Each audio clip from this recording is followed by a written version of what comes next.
Hi friends, சாஸ்திரமும் சமையல் நம்ம சேனலை ஃபஸ்ட் டைமாக பார்க்குறதா இருந்தால் சப்ஸ்கிரைப் பண்ணிக்கோங்க. பெயருக்கு முன்னால் ஸ்ரீ என குறிப்பிடுகிறோம். இதன் ரகசியம் என்ன தெரியுமா? செல்வங்களுக்கெல்லாம் அதிபதி மகாலட்சுமி தேவி. ஸ்ரீ என்றால் மகாலட்சுமி.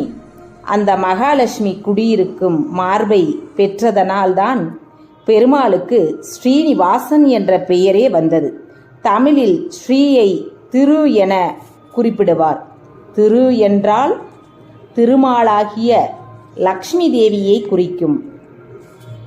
மாலவனாகிய பெருமாளின் மார்பில் லக்ஷ்மி உறைவதால் தான் அவரை திருமால் என்றே குறிப்பிடுகிறோம். எனவே நாம் யாருக்கு கடிதம் எழுதுகிறோமோ அவர்களது வீட்டில் லக்ஷ்மி கடாட்சம் பெருக வேண்டும் என்ற பொருளிலே நாம் ஸ்ரீ என குறிப்பிடுகிறோம். நம் முன்னோர்கள்